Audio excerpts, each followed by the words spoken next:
Okay. Oh, it looks like we're live. We're here. Okay. Things are happening. Things have started. I have a I'm in a weird vibe today. I'm definitely highly motivated and feeling very authentic, more than usual. So, welcome everybody. Welcome to Highly Motivated, a community get together, a community show. That's what's happening right here. Okay, and I'm pretty excited about this right now. I'm excited because there's a lot of micro topics. This show is a community show. This show there's no set agenda, no set conversation, no expectations. This is just a smoke session, a get together, a little talky-talk with friends and family all over the world. And we're all friends, we're all family. Don't expect too much. Don't know how it's going to turn out. It turns out any way it wants to turn out. The show shapes itself. And right now, in this crazy topsy-turvy world with massive information overload, that's what we're getting hit with right now. Information overload. Everywhere from the occult to aliens to disclosure to files in the millions. Wow. Everybody welcome Stealth. We've got the Stealth Time Machine Project coming at us from the YouTube. Welcome, Chris. It's good to have you here on the show. And welcome to Highly Motivated. I've had a busy week. I don't think I could just quantify the week or minimize the week as busy. Busy is an understatement. Busy. Oh, wait, let's get that on the stream so everybody sees Stealth is there as well. Is it popping up? It's like a whole new feature I've got. Nothing's popping up. Like nothing's popping up. It's like screen and screen. There should be like a text. Okay, it'll happen. Things are coming together. But yes, so we'll pop back to that in just a moment. Let me see why that's not working. New options. No, tonight I'm excited. I'm excited because one of the micro topics I would like to talk about, something very specific, something very simple yet not simple. The endocannabinoid system. The endocannabinoid system and what it actually does in our body. One of our micro topics. Also, I would love to talk about terpenes and flavonoids and aroma. The combination of that, how that directs those cannabinoids from the cannabis plant to heal, to do wondrous things for our body. So definitely, again, part of our micro topics. But I start the show with yes, excitement, more confusion. In the world around us right now, we are being hit by, oh, there it is, Stealth popped up. In the world around us, we are being hit by information overload. Information overload. And it's coming at us from so many different angles. I mean, we are being hit with a little bit of this and a little bit of that. And it's a lot. It's a lot that's coming to us. A lot we're trying to process. And in that, we are being told about things. Like, I don't know if you've been watching some of the Insta-cha-chas or the tiki-takis,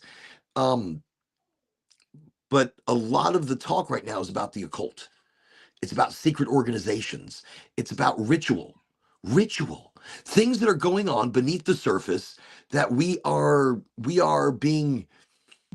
way too chill. We are way too chill. The information we're being hit with right now, we should be up in arms. We should be angry. We should be frustrated enough to get real answers. And in the answers we're getting, we think they're real. In the answers we're getting, we consider them real enough for it to occupy our mind. We consider those answers real enough for us to shape the reality that they're trying to get us to shape. Who are they? Who are they? Oh, Stealth is here. Look, let's get Stealth inside the show. It's been a while since he's come to join us. I'm very excited. Welcome, everybody, to the show. It's Stealth.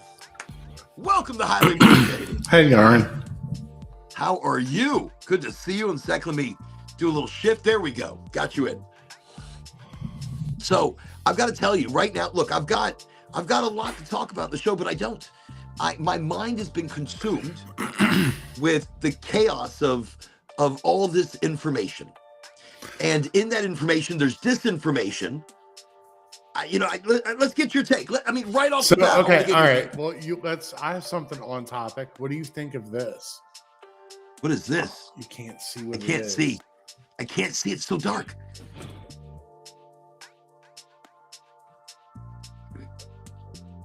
Is it backwards? Wait, it's. Wait.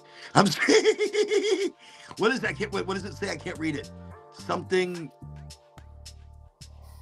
I can't. Oh, it's backwards. You know what? It's backwards. I'm sorry about that. I'm trying to read it. I'm like, am I that high? I just cannot see it. It's elderflower by Fernway. Elderflower. Oh. And the taste when I first tried it, it was it tastes like someone crushed up dandelions, fresh flowers. Really? And the taste is just so good. And I had to go back. So are they adding flowers into it? For example, look, there's one of the brands that was gold flower, Ricky Williams. Ricky Williams is the Heisman. He played for Miami. He kept getting fined for. It tastes like a dandelion. Is crushed up and a beautiful, tasty dandelion though. But they're not. But they're not putting anything in there. No. So I noticed that with the juices on the one vendor, they said blend, and so I avoid anything that says blend now. But I went to another vendor and they're like, "We've never heard of blend," and I'm like, "Well, then these shouldn't be a problem." Now, well, I've had joints with different beautiful flowers added in. Okay. Well, when the for blend, flavor it bubbled up and it wasn't good. You know what I mean? That's a rosin or it's a distillate. I think they added some kind of vape juice flavoring to it. It was their Eden fruit. No, not the Eden fruit. The Eden fruit is delicious. I love this Eden fruit by Fernway. Just mention it. But it was their stone fruit. Was like some sort of fruit. And it wasn't. I'm not saying that it was hybrid. It could have been hybrid, but that it said blend. On their website. I kind of feel like stoned fruit sometimes. Like I'm a stoned fruit. I'm just there like I'm a banana. I'm an apple. Oh, this is like sweet butter. It's like tasting butter. It's like crushing up a sweet dandelion and smoking. And when I first tasted it, I fell in love with it. Things. I love the way people describe cannabis and all of its wonder. People need to remember the good ones they like and the bad ones they don't like. And just everything else is gravy, right? Do you hold on to the packaging? Like, do you hold on to the unit? Like, pictures, I like this. I do, and I also take pictures of the ones I like and the ones I don't like, and I remember. I do remember. I don't remember every little name of like every little bud, and also the ones that come in jars, the glass jars. Okay. Are better than the ones that come in, say the plastic jars. Well, that's funny you say that because if they're going to have a cheap jar, obviously they don't really care about their flour either. I mean, I like a jar that's glass, that's solid. Glass. I like because cannabis likes the glass better. It doesn't like plastic. Now, my brother, his opinion on this whole thing is, the whole dispensary bud thing is the bag, the ones that come in the pre-sealed bags are moister. Mylar? Then the Mylar are moister than the ones that are in the jars. The jars, he had ones, but he had the plastic jars, I believe. Well, and the plastic jars, even if they're sealed, it doesn't matter. I feel like the plastic jars are taking the moisture, like they're taking away the dankness of my bud. Could be. I don't know. I mean, because you've been playing with a little bit of dispensary weed. And in that combination, the stuff in glass, I always find. I just feel like a TV show about weed and all this. It's just we go around the world, weed, New Orleans, the weed, New York, the weed, Miami, the weed. Eventually, I would like to do that. I would like to go visit other places. And so, I mean, I did it for Starbuds in Colorado. but that was a couple of years ago, like 2 years ago. The weed bus. You were talking about that, the bud bus or something. The bud bus, like let's travel from place to place. Yeah. Let's taste everybody's goodies in the illegal marketplaces and the legal marketplaces. A traveling and the medical weed festival. and the recreation. You can't even do that. Like, can you do that? Can you even do that? You can't do that, right? You can't travel from one legal state to another and have a traveling weed festival thing. Of course you could. I mean, if you're traveling from a medical market to a medical market, yes. Yeah, and then buy it there, and then Now, if you're traveling from a rec market to a rec market again, yes. I mean, you can do it. Yeah. But you'd have to travel from to places that are friendly. Like, you can't go to any place that's not going to allow it because right there, you're putting a brick wall. Can I do mail order merchandise? Like, can I have a special line of Stealth Time Machine Project strains and black, white label or relabeled products that absolutely I put my name on? Like 100%. Yeah, it's the time traveling weed, the time traveling cannabis. Hey, it's Rob. Everybody, welcome Rob Harmon, Veterans Cannabis Care. Welcome right here to Highly Motivated. It's good to have you, Rob. It's a pleasure to have you jumping into the show tonight. And by the way, Rob, thank you for all that you do. I've seen you all over the place now. I've seen you in the story and what you're doing and how you're helping all these other organizations. So Rob Harmon, I just want to say thank you very much for all the things that you're doing and all the things that you're getting into. And I'm really happy that you're getting recognition for it. And that's awesome. That is awesome. So I was talking at the beginning of the show, Chris, this is a big deal. This is a big one. Look, right now, we're getting hit with mass information. We're getting hit with mass. I've seen your posts at random. The past day or two, I've seen your posts at random. And you're like on your cell phone, you're like, the cell phone is the control device of this of the reality sector or something, like, and I'm just like, this is wild. You're just coming up at random in my YouTube and my LinkedIn, both of them, YouTube and LinkedIn. I'm like, I'm scrolling through, right? Like, it's like, North Korean cheerleader, music clip, Oren. I'm like, oh, there's Oren, like. Well, I'm changing things up a little bit. Not a crazy amount. But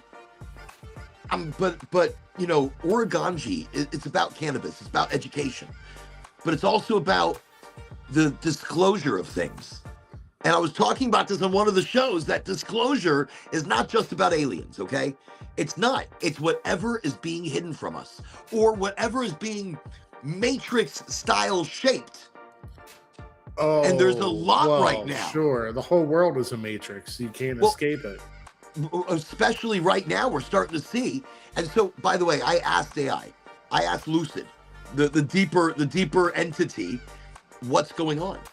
And really, I'll give you the simple answer. I'm going to cut right through it without giving you the whole malarkey. It's corporations. It's multiple corporations vying for control of your attention. Your attention, the 5 seconds, 10 seconds, 15 seconds attention is the new blood for vampires.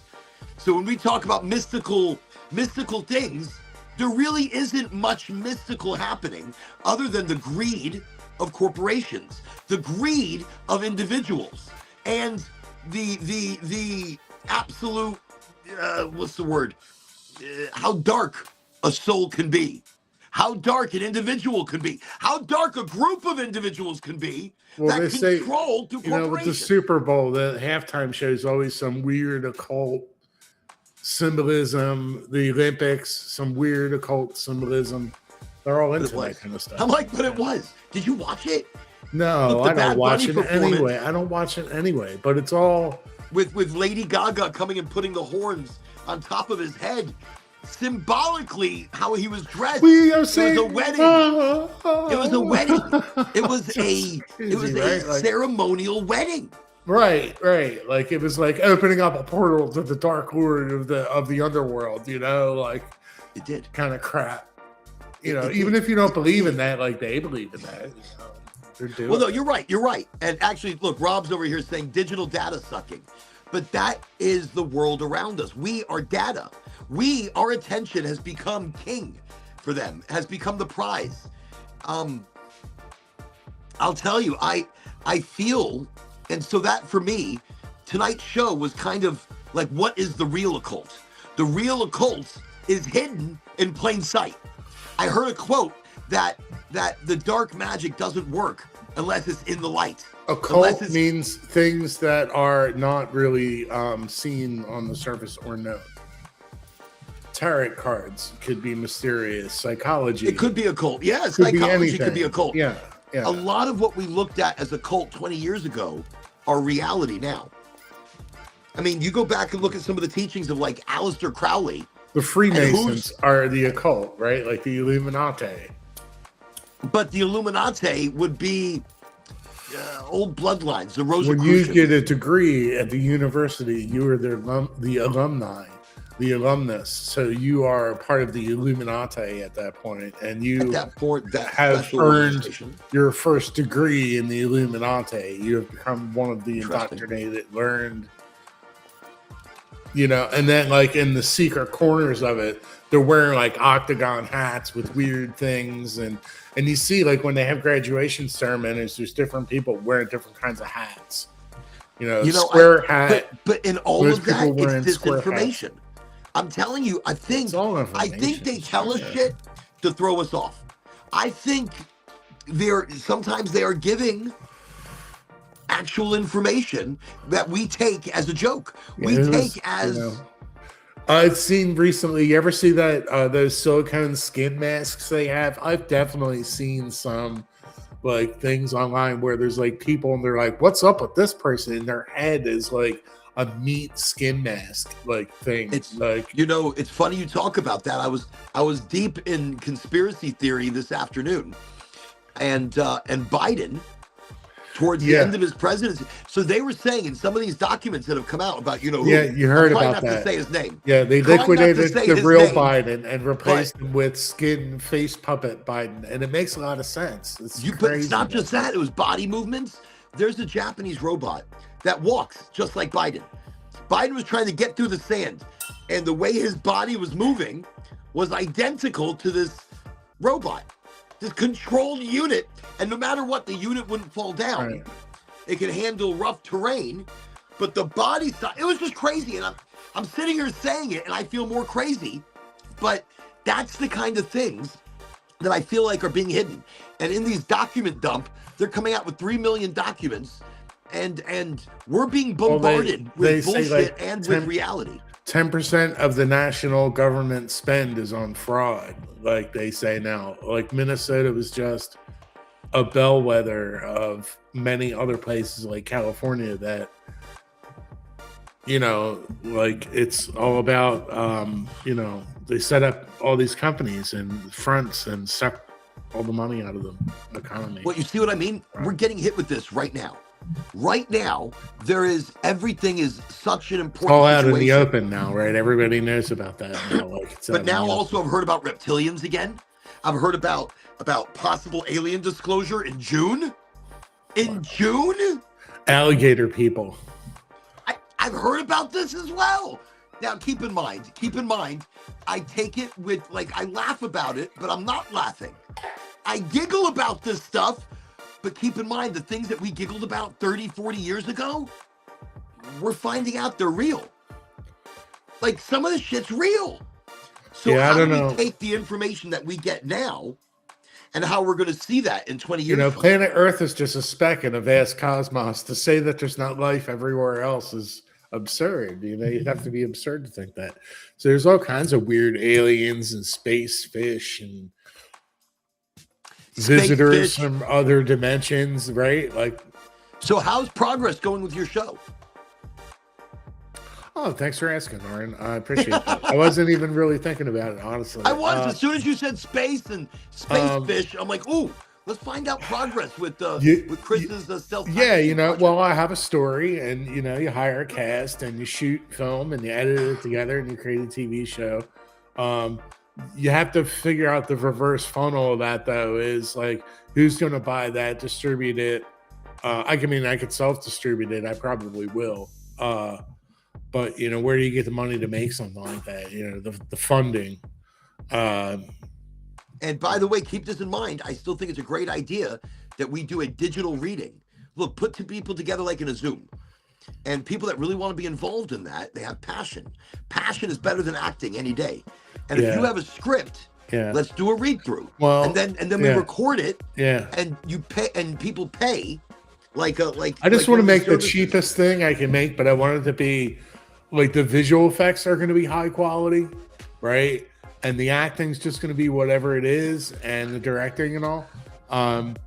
Yeah, but I'm all hyped up about making my TV show. I mean, it's just a matter of having the money to do it. And the people I have in my... Do you have part of a script yet? Do you have... Yeah, I have 2 novels. I actually have enough material for like 12 novels.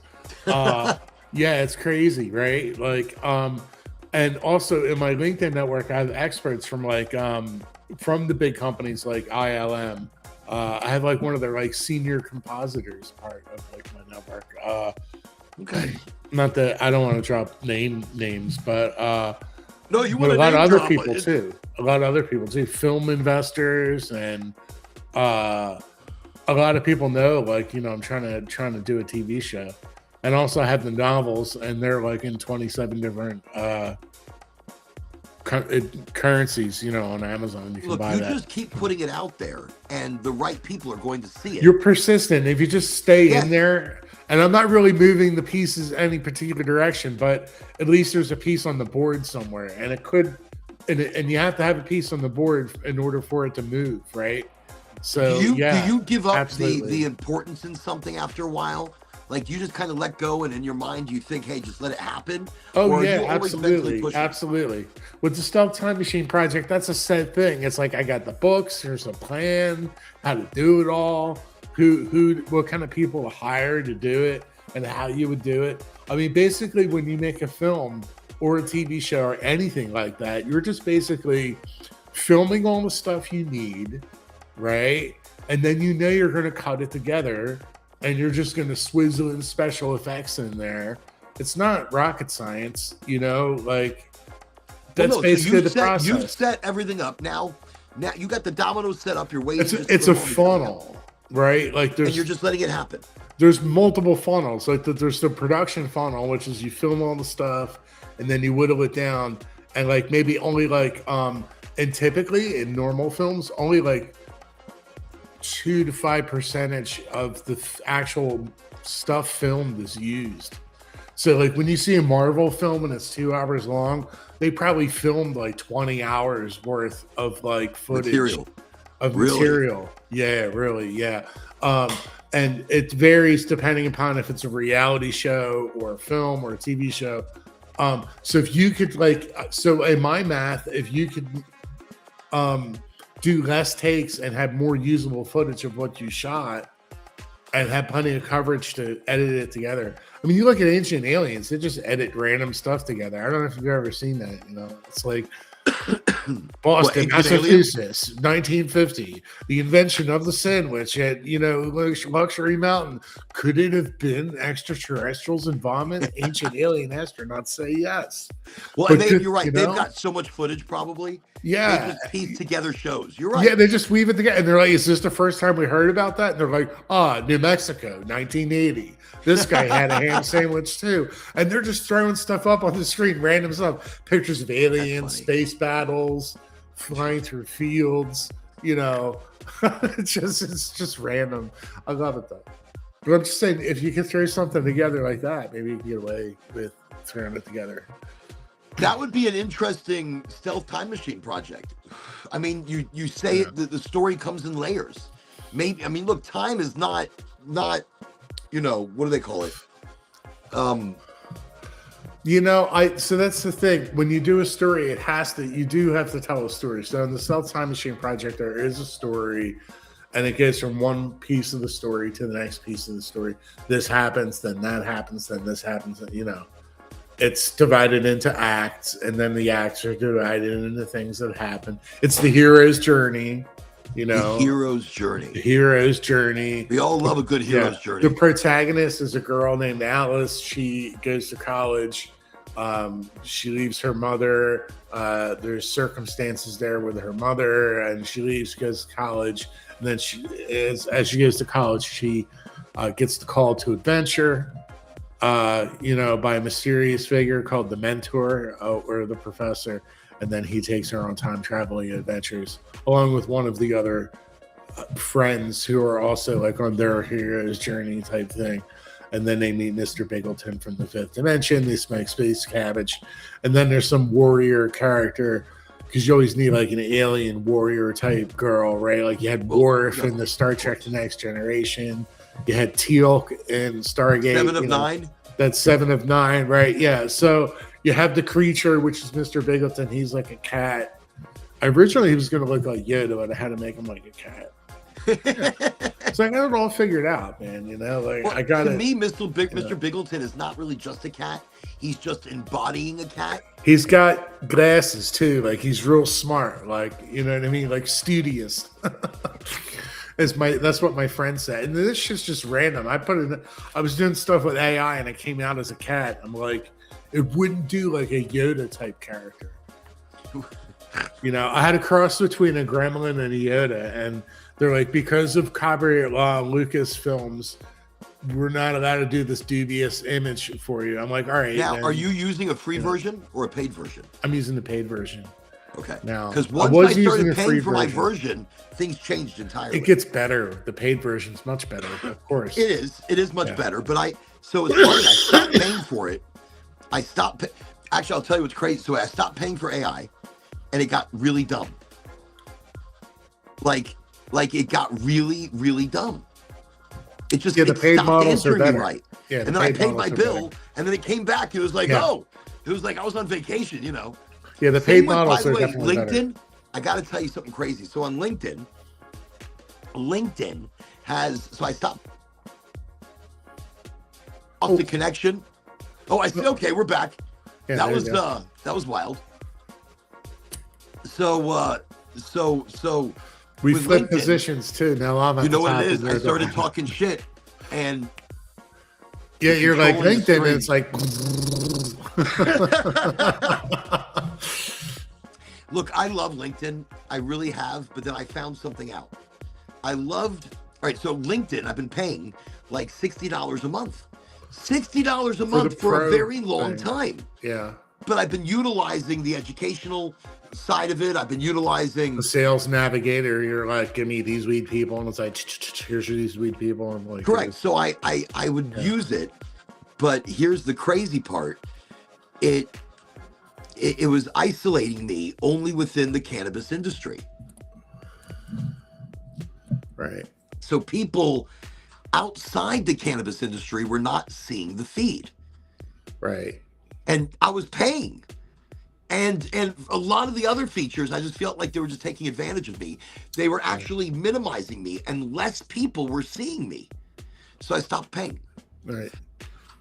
The whole social media layout sucks. Like, a feed. Oh, you're just going to sit there and scroll all day, random shit. Like, that's all it is. Let me just scroll random shit. Like, there's no other way to present the information to let you sort through it to find what you're looking for.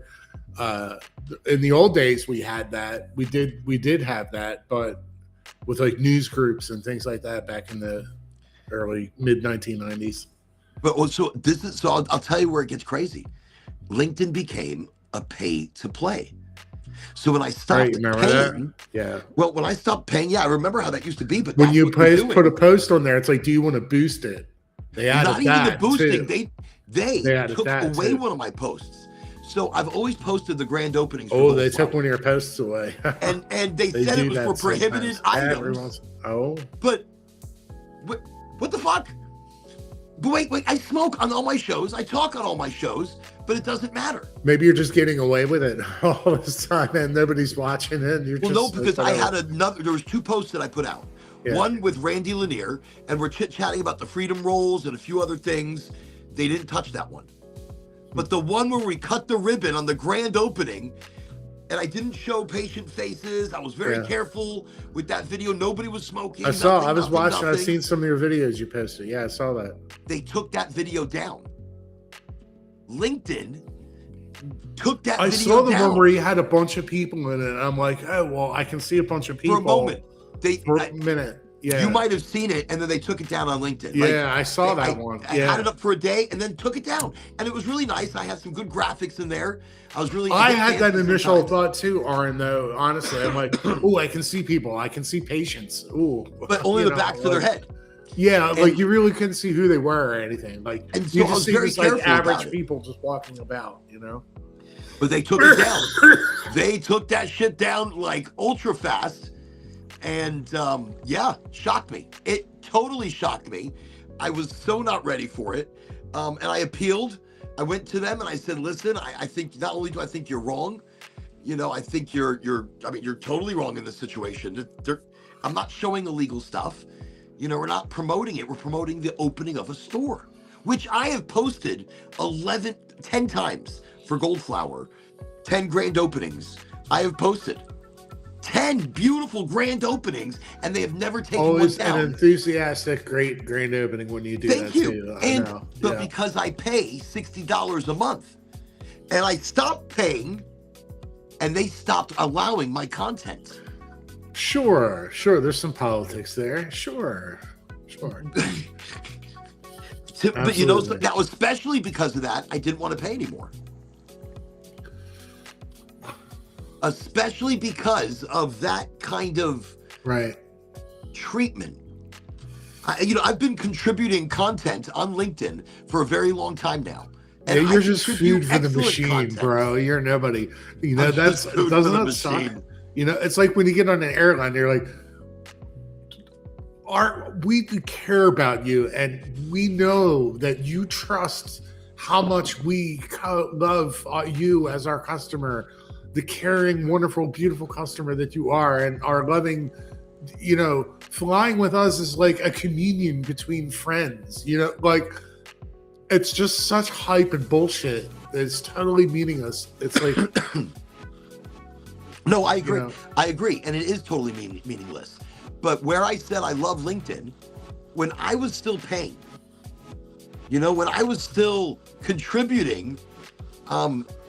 They saw you as a paying customer. You probably were on the good list, right? Well, exactly. It's like you're on the good list. We're going to give that. We're going to put your content out there. Most people don't actually pay for LinkedIn. Most people are just doing the freebie shit. I tell you that. Well, so here's what's crazy though. I'm getting more viewers with the freebie now. I'm getting more interaction from people, and they're starting to see my shit now because it's free. Right. So tell me what's going on there. I was. Yeah, it sounds like they had you locked into a segment, like you said. It was just a weed audience, and you weren't getting that broader general audience of people. And look, this is not just about cannabis. This is about community. It's about energy. It's about authenticity. It's about learning yourself. So whether you smoke or whether you don't, it doesn't matter. You are still welcome and highly motivated. We are getting to that next level of motivation, that next level of realness, authenticity. That's what this show's all about. That's why I broadcasted on LinkedIn, which is a business Facebook thing. But I feel like the business crowd needs to be more part of the community, more in touch with everybody's mind, as opposed to sitting on the outside looking in, not feeling connected, not offering connected items or devices or products. Have you heard from Giraffe and Gavin and China and your other people? Asia and Chase and Asia. I said China. I said China. How's China? China's like good. China. How's China doing? Actually, I have not heard from them. I did the last episode I did on Sunday. Today's Wednesday. I was asleep on Sunday or something. I missed it. So Sunday's episode, I believe I saw them, or maybe I didn't. Oh, okay.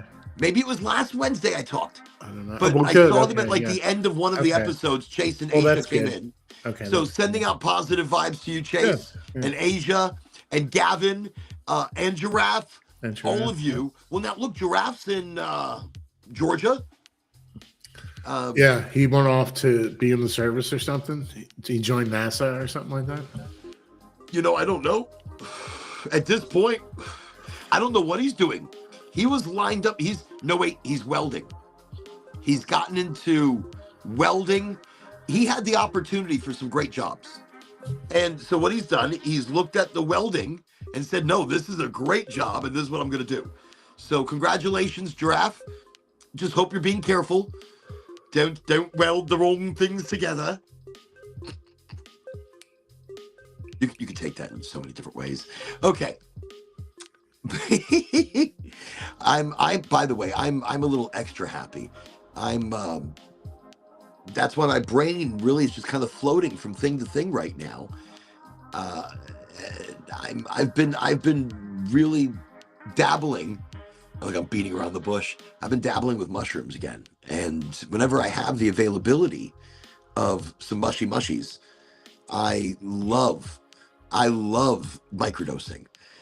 That's not even a topic I was planning on getting into tonight, but I'm just sitting here. I thought the word microdosing before you even said it. I'm like, do you do the microdosing? I love it. Look. All right, my brain races too fast. My body, it goes until I hurt, and then I keep going. And it's like I'm always searching for something. I'm always trying to prove something to others, to myself. And mentally, I'm always in this crazy struggle. And then I take a little piece of chocolate.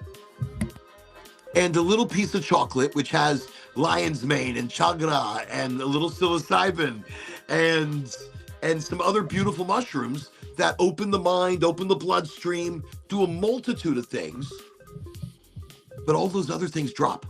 And I no longer need to prove anything to myself or anybody else. And my energy is totally different. I feel lighter and loftier. Shit's a lot more colorful. Like not just colors, but it's all colorful. The paper acid back in the 80s. You know, I used to do that back then, back in the day. This is not like that. Mushrooms are totally different. And I mean, I've done a large amount where I've been tripping balls, but no, this is different. I do very small amounts. Like a chocolate bar, and I'll just do the little square. One little square every 3 days. Do you see things breathing? Like, no, do you hallucinate? Okay. No, that's acid. No, this is different.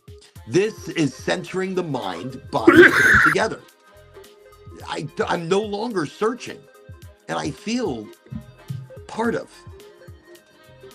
As you can tell, I'm a little extra happy today. And in that, every 3 days, only because your system has to reset. But if I have lovely mushroom chocolates or mushies, oh, I love it. In combination with cannabis, yeah, absolutely beautiful. This great delicious outlook on life. Elderflower by Fernway is delicious, by the way, and it's the only reason they make a box is so that on a podcast I can hold it up and say Fernway, Eden flower, elderflower. Well, while you're doing that, it's a great time for me to advertise Freedom Roll. He's calling Freedom Roll by Goldflower Cannabis. Let's just get that right in there. Wait, I can't. Wait, why am I going the wrong direction? Here we go. Check that out. Absolutely amazing. So the Freedom Roll, every dollar of every sale goes to freedomgrow.org and goes to Weed for Warriors. Well, it's just Freedom Grow. I mean, .org is how you can find them. But Freedom Grow and Weed for Warriors. The Freedom Roll is a pre-roll with a purpose. It's like the ultimate of pre-rolls. The ultimate of pre-rolls. And that goes 100% of the sales are donated Weed for Warriors and Freedom Grow. Great organizations. We talked about them a couple shows ago. We were talking with Randy Lanier. You probably saw that video, Stealth, where, and I think you mentioned it, where I was talking to Randy, race car legend, international race car legend, Randy Lanier. Yeah, I name drop. He's like, Chris was like, I don't want to name drop. I'm like, I do. Bless you. Everybody said blessings and positivities to Chris there. Rolling Papers brought to you by Job 1.5. Actually, my next roll will be a Tyson blunt wrap. and this is the toad. Nice. So I'm gonna Looks roll good. Does it the have a toad. flavoring? You know, it doesn't really taste like a toad. I mean, as a kid, did I lick toads? I don't know. I don't remember. I did some gross shit. I ate worms. Listen, I ate worms. There was a book where the kid had to eat like 100 worms as a bet. Bless you. Oh my goodness. And so I've eaten worms, and it's fucking gross. But anyways, toad rat. That's what. It's funny. Every time I put one down, he pulls something else up. So I'm ready for him right now. And then I've also got. Bless you. Holy shit. Oh my goodness. I'm sorry. You feel better though? You can breathe Yeah, better. I do. You get a good I sneeze. can, and I think it's the photonic sneeze response from the light hitting my nose, and Yes, but maybe also the terpenes and what you were smoking just now. could be. You'll have to find later where the photonic response and the terpenes together. So I asked ChatGPT about the elderflower by Fernway, and what its components are, and there was some kind of components on there. I asked ChatGPT what components contribute to that, like tasting like a dandelion, sweet dandelion flavor. It's like I feel like that's a chemical thing or something, but it's some sort of they mentioned something other than a terpene, like a methylene or something, like, or some other kind of factor. You know, I don't even know what it was. Well, look, if you're enjoying it, I'm happy for you. Just I prefer you get to more natural shit like rosin. When you get to rosin, I'm telling you, you're gonna be like, Oren, what have I been doing this whole time? Holy shit! Yeah, but you need a special device for that, right? No, you can use a 510. Are you doing a 510? Oh yeah, I'm doing a 510. So you're saying maybe some of these goes down to a 510. Some of these could be. I'm saying these are concentrates, but maybe some of them are. This is rosin, and it's just thick. It's a thick concoction, but it is the straight press. So basically, they just take the bud and they wash it, and then after they wash it, they take that liquid, what's left, which should be a nice pink concoction, and they pour it through multi different sieves. But you're using a special device for yours to enjoy yours. Yeah, well, you know what I'm using? Yes, I am. I am using the Puffco Proxy, and I put my rosin from the syringe, which is cheaper that way. Yeah, you're using the Sherlock Holmes pipe. Yes, and it's great. Look, but tonight we're going to actually do some lovely, lovely, lovely batter. See, that's why I get the concentrates. I didn't know you could get rosin and a 510. Yo, that's fantastic. It's a little more costly, but you don't have to hit it as often. And when you hit it, you know, I'm telling you, try to do it on low on your device. The first thing I learned is when you go to the dispensary, you better have money and you better not worry about how much things cost, because when I get in there, they're like, "Oh, have you seen our bud bar?" And I'm like, "No, I have not seen the bud bar." That's a great upsell. Yeah, we have that at Goldflower. And then they had like 30 different kinds of bud, and you can get in a row and see all the same at Goldflower. You walk in and you look at that bud bar. Your nose activates. And you can smell it, and you can look at it, and you're like, "Ooh." By the way, doesn't that get you excited? And now you're like, "I want this one. I want this one. I want this one." It does, because I go immediately in there. It's like picking out a TV set. I look at them all showing the same show, and I'm like, "Ooh, that one right there." And I do the same thing. I go in the bud bar, and I like go down. I'm like, "Ooh, that one there," and I'm like, "Ooh, wow, look at that! Ooh, $58. Ooh, I don't know about that." You know, like some of the prices are like $65 an eighth, you know, or something. Like I complain when I pay $10 an eighth, no matter what. So like here in Florida, I'm seeing between $30 if it's on sale. But if you want, the THC is lower, 23. But if you want 25 or higher, it's going to be like $35, $40, you know, and it looks better. Wow, they get you out there. Yeah. They're really taking advantage of you in that market. Well, some of it's really good. Remember, like I said, I went into a lineup. No, New Jersey. I went into a lineup, and I'm like, well, that's the one right there, and this one right here. So I'm picking out the stuff that looks like something you'd see in High Times magazine with like red hairs in it. I'm getting you all know, excited about and it. look, sometimes just because it looks beautiful doesn't mean That's true it's too. fantastic. That's And I've true, learned my nose still tells Right. me everything. Right. That's why I love a Bud Bar. Right. And I love that they had a Bud Bar for Right. you as you go Yeah. in. And Because so, you know, look, also because I'll look at the ones that are kind of ugly too. I'll look at the you know, buds that are yeah. kind of compressed. Well, yeah, Let I me get smell some it. for me. Let I me get some smell for it, 'cause me, and I get some for my bro. You know, so like, but I don't get him the real expensive stuff. I get, you know what I mean? Because for me, I'll pay the extra money. But if it's for somebody else, I don't want to be like, you know, oh, that's $50 an eighth, because people will be like, that's crazy. You know, $50 an eighth. You open it up and you're like, oh wow, look at that. You know, so when you start talking about like street versus dispensary, and you're paying $50 an eighth, in street you're paying a little less, but not much. And the quality really does not compare now. No, I'm telling you, dispensaries have really taken it to a next level. Dispensary, it's sealed and quality controlled. It's what you're getting. That's what makes me feel. But here's the thing: not all the stuff gets me entouraged. This is a big deal.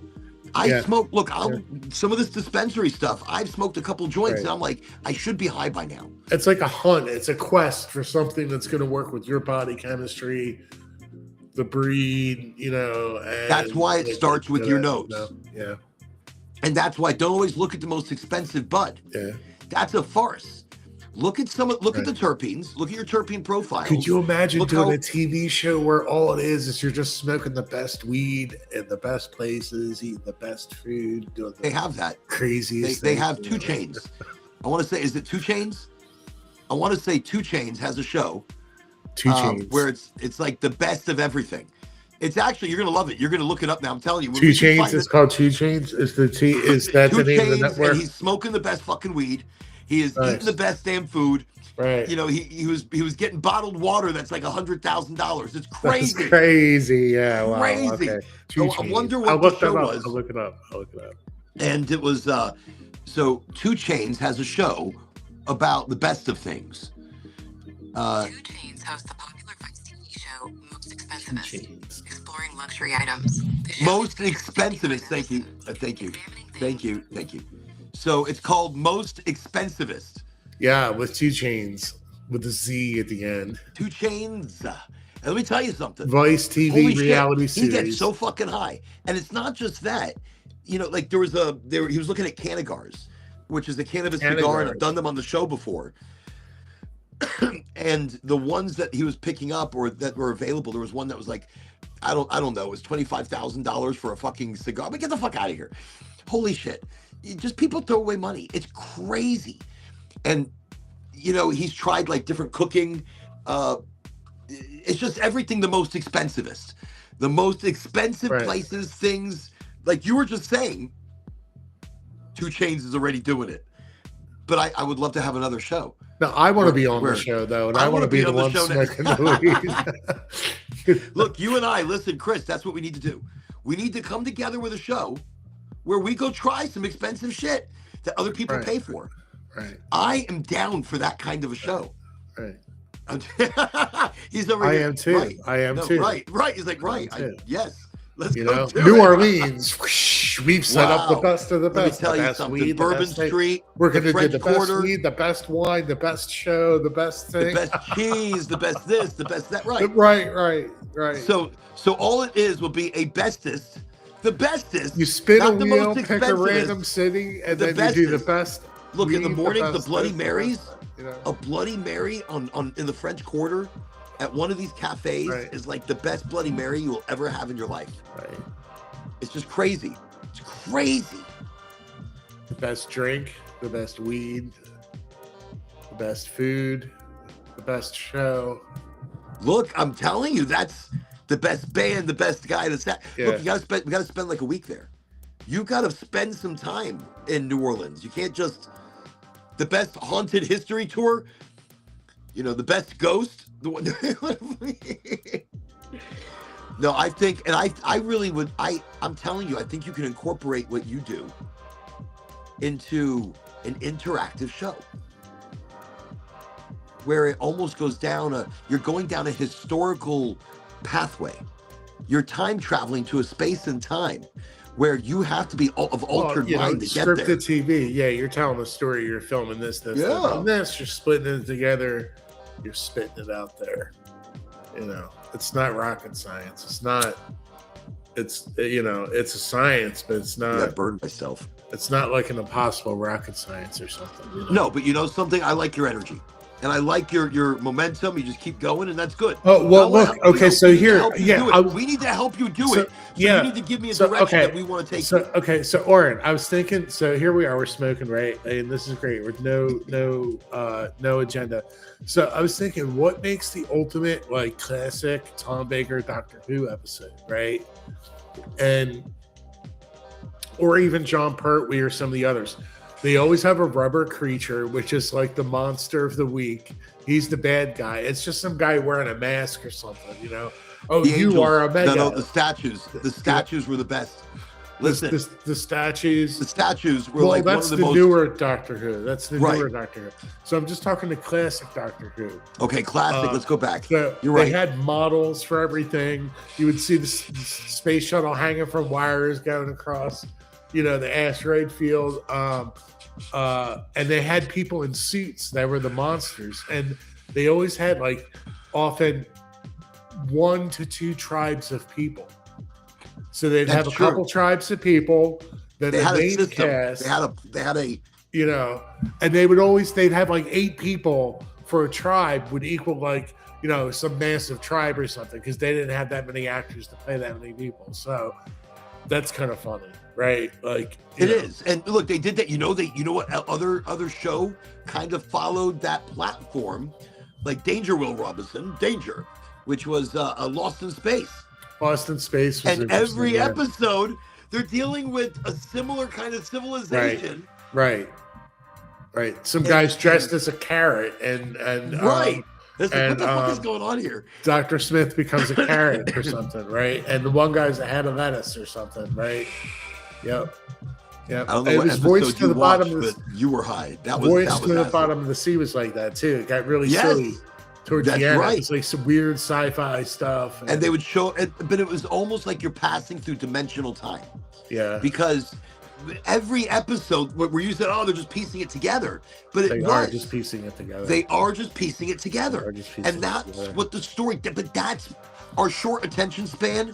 That's what we crave. The script just gets you to the point where you know the things you need to shoot. And then you usually shoot that and more, and then you edit where that can the together. show help you?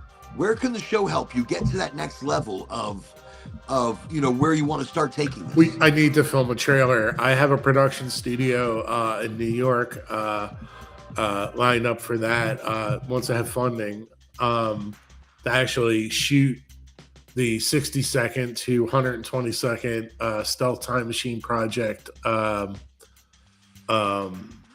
promo for general audiences and also are you going to use people for that, or are you going to use there's going to be people in that actually have to fly in from different places around the world. It's all live action. Yeah. No. I mean, AI assisted live action, maybe. No AI stuff. There's no if AI. There's AI, you won't know it, and it's not going to be probably. And then he goes, but if there is AI, you're not going to know it. You're not going to know it, right? If there's AI. It'll be traditional, normal, actual filming, blue screen, and also like in The Mandalorian where they have the big LED screens. It'll also use that. Okay. And then live actors. No real AI stuff. So you're going to start like a GoFundMe or something? You need to start a GoFundMe so we can advertise that here on the show. I need to do things, right. So people can push that out there, yeah. Yeah, and the thing with the GoFundMe is you also get in touch with people who are just film investors, which is another side channel. When you do the GoFundMe, you get these side investors that are also big investors that will invest even more money than what your typical GoFundMe person will invest. Well, so I've asked around, I've talked to a lot of people. I think your next step, I'm not telling you your next step. No, this is what I go think. ahead. Tell me what you think. I love it. Start the GoFundMe so we can start promoting that. The GoFundMe then is where you also promote, is where you're going to put your 60-second spot out. And you're going to need to put a GoFundMe out there. I should just raise like some absurd amount of money. Like, you know, if I need $25 million, ask for $25 million. Hey, look. Is there a limit to a GoFundMe? Let me see. I'm going to check. Is there a limit? Is there a limit? I mean, is 25 million? Am I being unrealistic? I don't think that's unrealistic. Oh, isn't there another site too that does crowdfunding? Crowdfund. Maximum donations are. I think it's called crowdfund or something. That is funny. That's funny. Is there a limit? Is there a limit? Yeah. Is there a limit? Wait, I'll tell you. Is there a limit to GoFundMe? Like what you No maximum limit. Holy shit, no maximum limit. No maximum limit. You're so excited. Individual donations are capped. Limit? Individual whatever I want. Individual donations are capped at 100,000. So for 100,000, we're going to give you like the Stealth Time Machine Project jewel encrusted watch and ivory back scratcher. So every dollar that you basically donate is going to go back to the jewelry that you're getting. But listen, so they cap anywhere from 100,000 to 250,000 per donation. So you're going to need a few really big donations to get to that $25 million. You have tiers. Goal. So have tiers. Indiegogo was the other one. It's called Indiegogo. It's an independent film site that's like a GoFundMe for films. It's called Indiegogo. Well, then maybe you should tie the two together. So instead of having people donate to two different organizations and just making it confusing, you should tie one to the other. I'm not sure which one. Indiegogo might be the one more catered to doing film and TV, and they have tiers. And you spend this much, you get the DVD. You spend this much, you get the DVD. I think GoFundMe does the poster, same thing. I think it's the same thing. GoFundMe, you can actually leave individual donation tiers. Yeah, if you donate, $100,000. I don't know. I could do both. Why not do both? Right? You got to think like marketing. Why not open that new channel? Stealth is going to be like you donate 250,000 through an ACH, and you get me one night, just one night. That's right. You get the official Stealth. Getting very busy. You get an official Professor Spacetime hat. And it's just some hat I buy from Kohl's or something, right? He's going to show up. You get this lovely hat. That's right. You're going to get this golfing pair of socks.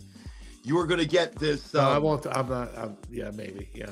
Yes. Why not? Look, be authentically fun about it. A shirt. You're trying to raise money. You don't have shit. Yeah. You don't look. Yeah. You don't have a fucking Rolex. But you're good. If you get 100,000, you're getting a Rolex. I'm just not a big fan of socks. I don't know. But shirts, like no socks. I think hats, shirts. Okay. Look, and if you donate the 100,000, you get a Rolex. You get a Stealth Time Machine Project Rolex. Well, I thought about that too. Like it could be used. It could be new. You don't know. When you create these things on TV, you're creating props and stuff. So.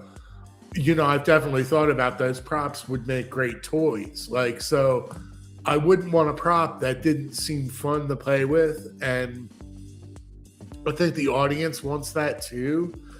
So like, it could be like, there could be a like merchandising and toy line and things like that. I mean, you can see this in Walmart or like one day, but because Stealth Time Machine is kind of a naughty thing.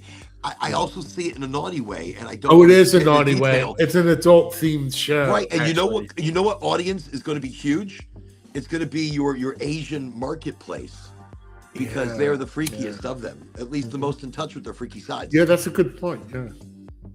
I mean, the episode you're going to have with the octopus, the alien octopus. Yeah, I know you haven't thought of it. You probably thought of it already. I have an episode with a giant octopus that attacks a city. I'm not making it up either. Dude, look at that! Look at that! An episode with a giant octopus. It's called Tentacles of Time. And one of the episodes is called Tentacles of Time, and it's a giant octopus. Dude, I sat there over like about 6 months, and I was doing these a couple a day. I'm like, Tentacles of Time. The crew of the Stealth Time Machine Project encounters a giant octopus. I really did do that. And I made a list and I have notes in a database, and We're on the same stream, people. We're on the I've, same mindset stream right now. all my Where information's organized. see, This that's is awesome. real. Like, So yeah. you need money to do what? To do multiple To do a episodes? 60-second, I need money to do a 60-second promo.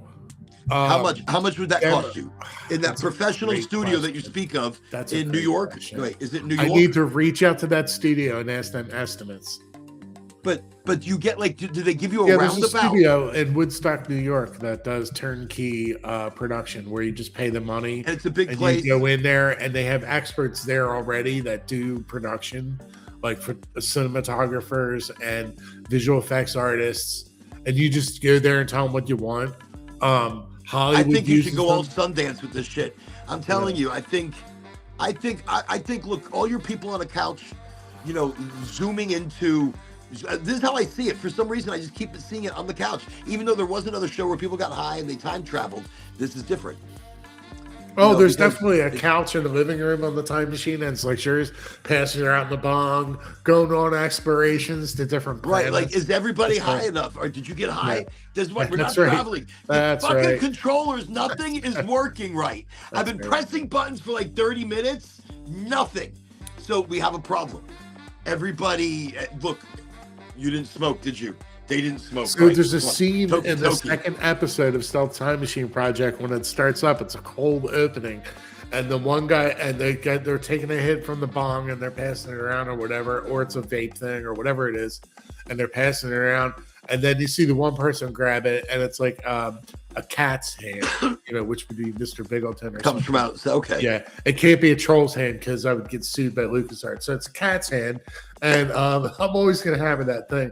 And it's a cat, and he reaches, and then it turns out when it goes around the circle, maybe one of them is like an elephant and another one is a fish, and they're like just smoking this thing, and like that's like the cold opening of the episode. And I don't So really you think what, explain it too 10,000 much for a either. 60-second, 20,000, 100,000? Oh, you mean for the 60-second thing? Yeah, for the 120-second thing.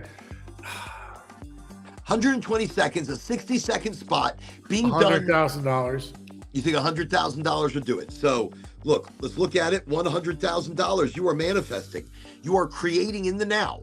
Not like you need it, but you already have it. You know it's already coming. You already believe in it.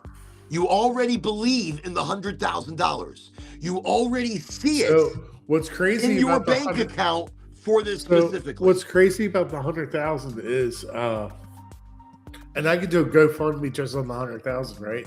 Right. Right. And the Indiegogo. 100,000 is like an indie film, and I'm just going to spend as much money on 60 seconds as someone would spend on an entire indie film, because That's why I'm saying, why not? Then because why you not need break it visual down? effects. You need visual effects. You need to spend money on that, because otherwise it's You think just that's another what people boring... are watching these days? I mean, you think people are when still people- jumped? when you watch a movie for the first time and it's just some average indie movie, you look at how much visual effects you're getting within the first thing, or like how much action are you getting? Okay, How much for a is big really budget going thing, on no, with for this big movie? budget, big Hollywood, big budget, yeah, I agree with you. Well, But- no, even the low budget ones. There was a movie See- called Coma. Low budget, I've been looking more, if the acting is great and real. I've been watching a lot of low budget shit, and I've enjoyed it more than big Hollywood stuff. There's a bigger crowd starting to happen for your lower budget films that are a little bit more authentic. It doesn't mean you can't do the graphics. You could still do them, but more real. Like how people would expect to see shit, not over the top. You're like, that was fucking fake. Because how many times have you watched a movie and been like, super fake? Or watched a movie and be like, oh, that was over the top. An explosion like that would not happen like that. I mean, or that backdraft of the fire. Okay, that could happen, but that's a little So, Hollywood, and you've there always was- thought these things. Yeah, there was a 2019 Russian sci-fi action film called Coma. Coma. And I recommend you see that film. I like it. Coma, like Koma or Coma? Coma, or in Russian, Koma. That's what I was saying. Yeah, it's a 2019 Russian sci-fi action film. Goma. You might be able to catch it on Pluto TV for free. This is Russian TV. Russians, you don't get everything. There's a lot of visual effects. Like almost every scene has some visual effects, blue screen type thing. And was it something that was just overwhelming at that point, where it's every scene is so exciting like that, or do we lose kind of vibe of shit? No, it was really good. I really liked it. Do you remember have to see it? You have to see it. There was a dinosaur sitcom or a dinosaur series. I remember let's that. say late 80s. I remember that. Yeah. And I'm trying to remember what it was called. And it was on forever, but it was super low budget, but their graphics were like, they were fun. It's like sometimes you can tell like the big dinosaur comes in and it was like, it's like a doll or something. But you were like, and they were always like, but you loved it. You would sit there and you would laugh. And that's you'd what I'm enjoy saying. it, you'd watch. Yeah. But they were teaching you shit. Like they'd talk about this type of dinosaur. Right. Not, how is it surviving? Like maybe you could get away with using miniatures for your space shuttles and things like that. So wasn't that fun? Wasn't that a time period when it wasn't necessarily about the graphics, but it was. We wanted to see something. We wanted to see, but now with AI and now everything's with computer graphics. Well, now with advanced graphics all over the place. And now it's the AI stuff. Sometimes? Yeah. It's the AI stuff too much. It's not just AI, it's even Hollywood.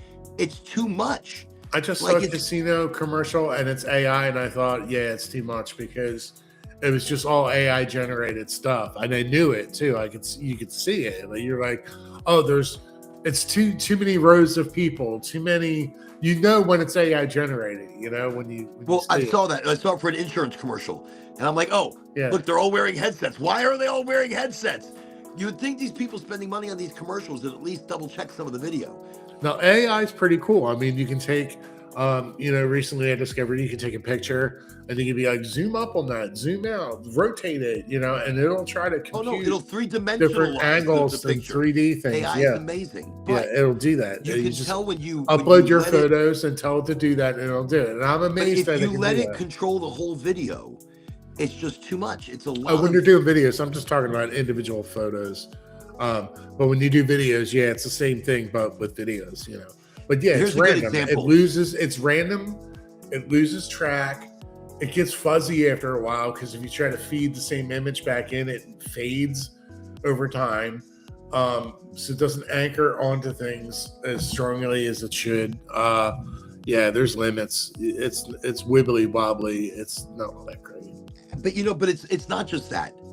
It's Hollywood and their need for constant action, but with the whole CGI. So pre-AI, before AI. Now Hollywood though is using AI more and more in combination.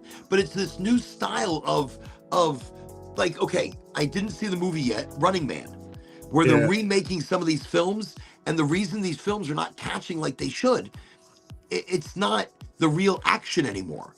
Like Arnold in Running Man, he would do a lot of these stunts, and then the stuntman would do these stunts. Now it's a computer composite of Arnold jumping or doing or in the new Running Man. I'm thinking the other one with Arnold, and it was a future movie. Well, and he went to Mars. What was that? That was Total Recall. Thank you. So they did a remake of Total Recall with Kate Beckinsale. That wasn't too bad. I mean, it had Kate Beckinsale in it. Parts of it were great because I love Kate, but that's a perfect example right there. That was like over-actioned, where I didn't enjoy it. I didn't feel part of the story. Right. No, I see what you're saying. Original Total Recall. You felt like you were totally part of that. Well, like some of this, some of the classic Doctor Who episodes, they film it with multiple cameras at the same time, and they kind of do it like a play, and you watch some of that stuff, and like they're just people dressed in skins or whatever, and it's like, you will take the test of the halter, you will prove your worthiness, like, and it's just, I don't know.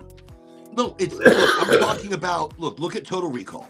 Look at that real graphic. And when I say that, people were on a scene playing an action scene. Like they were actually there doing it. One thing after the other. Yeah, it does. You lose track after a while. I agree. And so in the remake, that's what it felt like. It was just, I didn't understand the story. It didn't make sense to me anymore. It's one action sequence after another. Exactly. Without a rest. But in the original, it developed a story. And the fight, right, you would have some action for 90 seconds, and then you would have 20 to 30 seconds of, oh, we're pausing, it's relaxing now. Right, and then here's a comic line, and then here's this, here's that. You need to do that. You're absolutely right. That's what I'm saying. When you're looking at pure CGI, the brain won't register it in a way where it's like, something? Right. That's what I want to go see. Well, yeah. No, I want to see some people laughing on a fucking couch, and then they look out their window, they're like, shit. I think we're an ancient. Yeah, you don't want the CGI to cause them like at unease and be part of the 90 seconds of action, especially if it's the 20 to 30 seconds where you're pausing. And let's say it's some, I don't know, like mountaintop location or something. Like the audience has to really believe it's a mountaintop location and not, oh, this is one of our traditional fake mountaintop locations, which you can get away with. It would have to actually look real, I think. I don't know. Well, so here's what's wild. So I just saw your whole thing. Remember that with Star Trek, like certain scenes were filmed outside on film, and certain things were filmed in a studio, and you could tell they were in a studio sometimes, running through the thing, and sometimes they were like outside. But you didn't mind. It was still and you part didn't of that mind. Story. You were like, That's why I'm saying people are perfect example. The Star Trek, with Captain Kirk and with Spock, and right there, that was story. Look, they even did it. They even did it like with Janeway and all the others. You were looking at, it was like reality filming on a set, and they would land in different locations, and the graphics weren't CGI. They were done real, and people loved. They did 22 to 25 episodes a season too, back then. So it was produced differently. They knew they could do 25 to 26 episodes. Nowadays, and that was a lot. That was a lot. Nowadays, you can't do as much because the footage is twice the resolution, which takes more time to copy and move files around. Can you go with a lesser resolution? No, you don't really want to though. That's the thing. Why? And also the graphics too are of that higher resolution. I'm like, why? Look, everything I do is in shitty resolution. Look at where I'm coming from. This is like my best camera I've got. No, I think you could do like. I mean, look, everyone's questing. Not everyone's questing make the cheapest thing for the cheapest amount of money. Like Star Trek is produced in Pinewood Studios in Toronto. That new Starfleet Academy or whatever. I don't really like it. I haven't watched it. Because I really don't like it. I haven't watched it. They had the largest Star Trek sets ever, but that doesn't necessarily bring me in as a fan. No, I think, but the old stuff brought me in as a fan. Seeing brought everybody in. So when you say a 60-second that you're going to go film, right? How does it bring everybody in is a great question to answer. 60-second, I see it as a cube. Everybody comes to a couch. They're on a couch, and on the table is the cube. And everybody's getting high, and then one person stops and looks at everybody and says, "Are you ready?" And everybody's like, "Yeah, I think I'm ready. Yeah, I think I'm ready. Okay, I'm ready." I could film multiple promos too if that allows for it. Whatever I can do. Into the cube and then it's a reality time travel. It's a dimensional time travel, and I think that can be done on a budget. I got all kinds of ideas. I mean, whatever it is I want to do. So think about it. Do a GoFundMe. Let's get it on the show. Let's talk about it specifically. Let's say what you're looking to film, and maybe you can also look for people who want to participate in this. Yeah, I plan for that actually. Like I have parts of the film, like since I have it all written out and all planned out, I have bits that go into the trailer, but I haven't worked on it in a long time. I really do need to actually figure that out, So tell somebody if they donate 25,000, they definitely have a part in the Yeah, be an 60-second extra trailer. in the thing, Look, 60 seconds is a lifetime. You can give a whole mini movie Yeah. in 60 seconds. Well, some people are just funding their whole film or whatever. So I'm trying to fund a trailer. So look. I could try to you fund do a it with film 50? too. So you feel like you could do it with 50,000? I should try to fund both. I should try to fund a film and also the trailer. Well, now, don't you normally do the trailer and then you use that to fund the film? Yeah, I'm going to do that, but I could do both at the same time. I could have two GoFundMes, right? Like I can have two GoFundMes. Well, one's got to link to the other. You got to make sure that one's Yeah. well. I'll make sure people know what's going on. Hey, this is for the trailer. Hey, this is for the film. I think if I just did that, even if I get like $10, or who knows, like money could just start flowing in, right? Well, people are interested in the bigger story, in being a part of it, in participating. People love that stuff. So put that out there. Maybe if you donate $100, you're in the drawing. So at the end of the GoFundMe, everybody who donated $100, specifically those names go into a drawing. Right.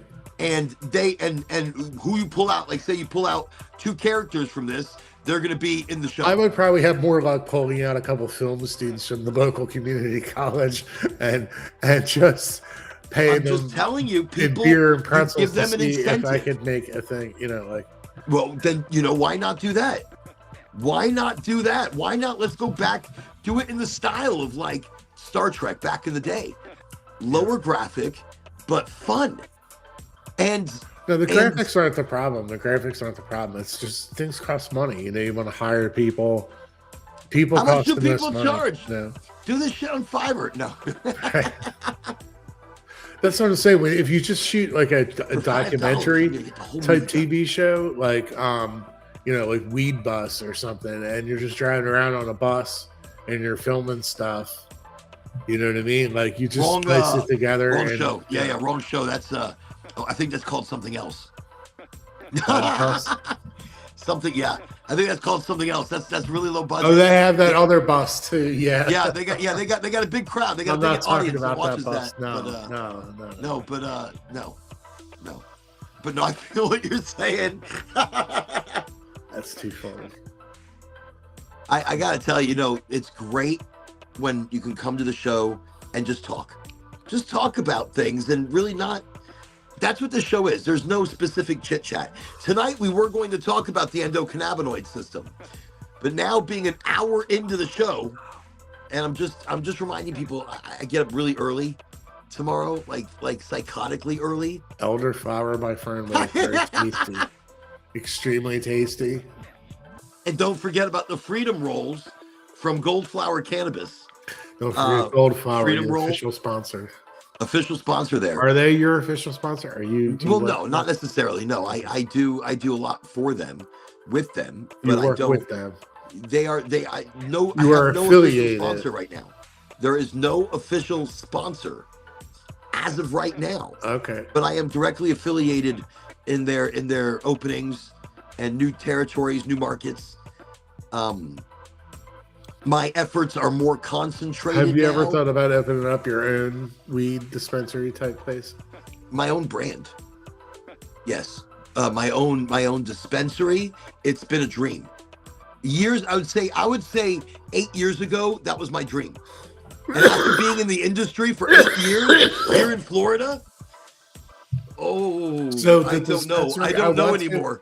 The dispensary I want to, it was like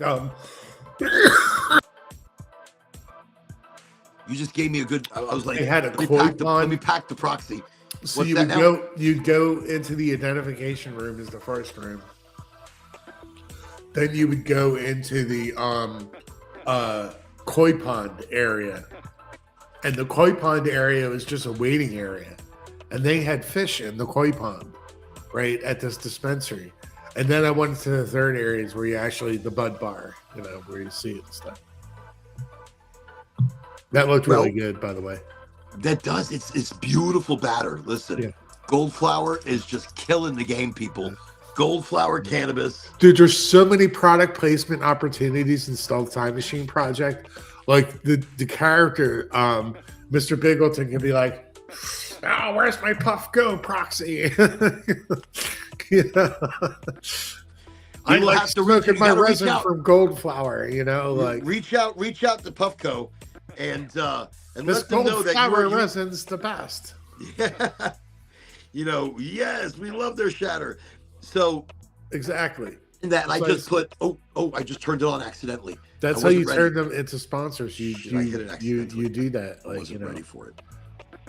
Oh my God! What if you shot sponsored spots targeted at certain brands, plugging their brands in the Stealth Time Machine Project universe as a marketing signal? So like, you film special scene, and then you have the time machine and all the elaborate stuff and different locations, the Himalayas and mountains and all this space and corridors and all this. But it's Stealth Time Machine, but you plug products in these spots, and then you sell. I think if you overplug, it might lose audience as well. And you were asking me a second ago, do I want my own dispensary? Yeah. I was asking. I do, but I do. And you know why I do? I want to sell real stuff. So when I say real, like for the community, something that's like Goldflower. I mean, I admire them greatly. How would your dispensary be laid out? Like I was just mentioning the dispensary I went to. The first one I went to was not like that big of a deal, but the second one had a nicer layout. You go in, you give your ID, then you go into this other area that had a koi pond. Well, as you were talking about that, laying it out, I love the tropical theme. It was like a Zen rock garden, like bonsai type thing, I like right? That. So they're relaxing you as you relaxing thing.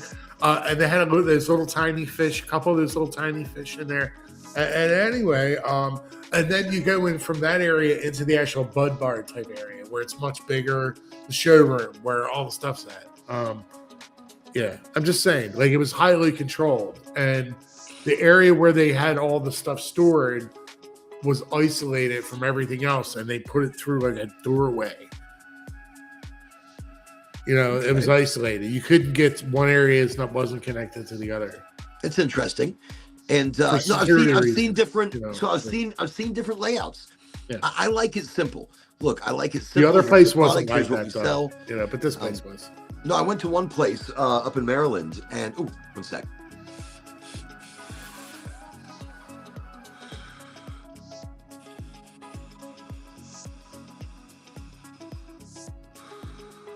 It's the good stuff. Does that taste good? This tastes good. It's a delicious. This has a delicious. Like if you've ever picked up a yellow dandelion and smelled the flowery. Oh, that smells like an earthy flower type substance.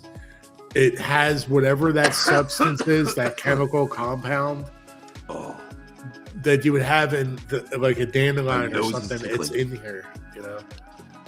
I think my nose hairs or something's tickling. Wow. That was pretty powerful. Good stuff. That was lovely. I forgot what this one is. I can't read anything right now. My eyes are not letting me read a thing. But that was great. I was trying not to hit it too hard. So that right there was beautiful rosin. And I was describing earlier how they make the rosin and why this is so great. So, and the difference between smoking this. So this is something that you'd get in your vape as well. Oh, here we go, Oren. Common floral terpenes. There's different terpenes. Linalool, terpenoline, terpenoline, linalool, yeah. Alpha pinene. Yeah. You've got damn it,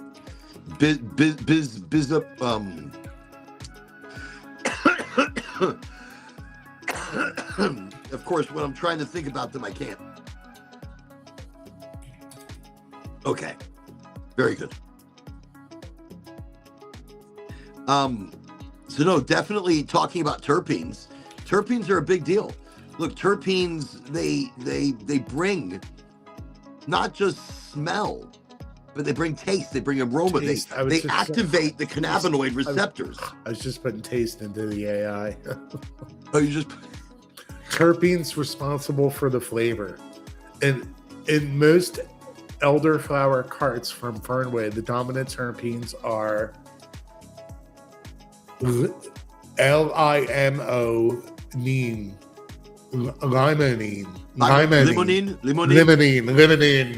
limonene, bright citrusy limonene, alpha bisobal, alpha pinene. Yeah, alpha pinene, and bisabolol. It says That's what I was trying to say earlier. Yeah. The can of flavins. Can of flavins. So I mean, linalool, pinene. You've got limonene, myrcene. Yeah. So I'm asking it like, what's in that elderflower by Fernway? Just simply that doesn't know you. It's just so good. My God, I love this stuff. Well, I mean, look, the terpenes do a big deal. Terpenes are really not just bringing that flavor; they bring that like look at you, you are reminiscing. So how do I go into the database and say I need maximum limonene? Can I do that? I mean, is that you can do if you enjoy certain things. And I go in there knowing that I need high limonene. Yeah, like limonene. I want limonene to be a dominant terpene. Yeah, I need the limonene to be I should go in there like a connoisseur. Right. I need 3.5 grams. I need 30 THC. Excuse me, I'm here. And I need a dominant 100 milligrams of limonene. myrcene. 200 of limonene. Go in there, not with a twist of this, like James Bond ordering a martini. I like my limonene shaken, not stirred. That's right. I like it in a jar, not. You're funny, but that's exactly it. That's how it should be. I think when you start to individualize how these terpenes work for you, then you get products that are more designed. I noticed with you that. in mind. So I'm more on target with what I like, based on me just paying attention to what these things are, like what when the you go in. brands are, next time you go in, and the you have flavors. to ask for I'm rosin. paying attention. Next time you go in, you need to ask for rosin. You need to ask. Don't I need a Puffco proxy though? Well, no. If you're doing it out of a syringe or something, or you're doing batter like in a little thingy thing. But I can get a cart. You're saying they have Yeah, cart. because look, this right here, this is batter. All right, so listen here, Aaron. Here's the thing with the distillate, the cart, and you take little chunky chunks of this. Viscosity, the viscosity matters. So if it's too viscous, you have to suck on it too hard. If it's too thin, then it's that like If you suck on it more gently, you'll actually get a larger hit. If you go more even and more gently, look, rosin on a 510, you might have to turn the temperature up a little bit. But if you're hitting that, if it's a good rosin, I'm the Luke Skywalker of this endeavor, and you are the Obi-Wan Kenobi. I want you to know that, Aaron, because you probably spoke so much. If you get the rosin, I'm telling you, this is going to change everything for you.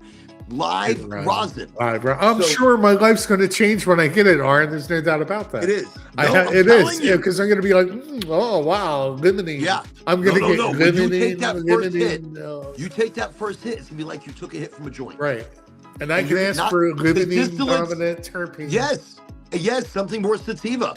You like a good sativa. I like limonene. You like something that opens up your mind and keeps you relaxed at the same time. So you go in there looking that tastes good. Live rosin is going to taste amazing. Amazing. Do you like taste more in the like the fake fruitiness, or do you like the real taste of cannabis? I like the limonene flavor of the elderflower by Fernway. So you like that one? All right. So you like the dandelion? You like the flowery taste? I do. I woke up one day when I tasted it. It's like crushed up dandelion. You ever smell a dandelion? You ever smell You ever pick up a dandelion, like a yellow dandelion from Depends how high I am. Yes. smell it? You ever just smell like a yellow flower, like a normal floral yellow Just a flower, yellow flower. where you just smell I a only want yellow flower? flowers there. Like in I other only words, smell yellow I ones. can taste the fact that I'm consuming flowers. So here's the question, though: do you enjoy the taste of cannabis itself? No, I like these other terpenes, these other flavors. So these here's other where we're going to have a exotic problem when it comes to cannabis live rosin. Live rosin tastes like weed. has a cannabis weed Yes. aftertaste. Aftertaste and during taste, it tastes like some weed. It doesn't taste like a It's like dirty some weedy bowl, though. weed. It doesn't if it's taste like really a good, dirty it's gonna be bowl. like some funky I mean, funk. Aaron, be honest with me. Does it taste like a dirty bowl? No, that's the Okay. difference. It tastes like a clean cannabinoid hit, where it's a different cannabis taste. Could It we doesn't taste invent like a a smoky bowl weed. that It was like tastes like a one? funky funk or a diesel, maybe something a little gassy, but you're gonna get that truer flavor from the product, and you're gonna also get a more involved It would be entourage. interesting if they had a device where you could just drop a little mug in there and it incinerates it, and you know, that's They do. basically what you're doing with that. Yeah. No, it is. Look, I open Oh. up the top and I put shit inside, and then I close the top and I press this button. Wait, I think I can get another hit out of what's in there. Look. So I drop, look, you saw it. I dropped that yum in there. I hit my button twice. This is why I love the Proxy. By the way, people, the Proxy does not pay me in any way, shape, or form. But I promote them because it's a great device. Is it expensive? Yes. Is it ridiculously expensive? Yes. Yes, 100%. It's ridiculously expensive. Does it top all the other devices that I have used? Yeah. As at the price point, nothing else compares. It buzzed. It buzzed. It Let me tells know you it's when ready. to take the hit. And this batter from Goldflower is so clean, I can hit it again. Look, this is my second session with it. Right, you just did a bunch of hits from it like a few minutes ago. And that amount that I put in, Still the same. I'm Still smoking no, on it. Yeah. And how much does it cost for like that? What amount you're getting there? Is that a gram? This came out, it was a gram, and it came out to it was like 25. No, it was like $22. That's worth it. That's worth it. That's worth it. That's worth it. But normally it's like 60. So I Right. got it a good deal. Okay. Yeah. But they have varying quality levels.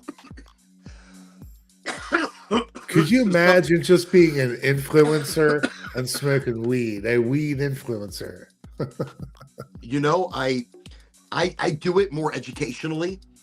And in that, I mean, could I just sit around and smoke all day? Not the older I get. It's gonna have to be edibles. It's No, going to I don't have to be mean drinks. no, I don't mean that. You know, when I create the Stealth Time Machine project, there's definitely going to be a lot of vaping going on. Well, I'll have to bring a proxy or Definitely. a device Absolutely. that will Absolutely. be very alien, covering over the proxy. Absolutely. You know, so like I was saying, there's a production facility in where is that? Woodstock, New York.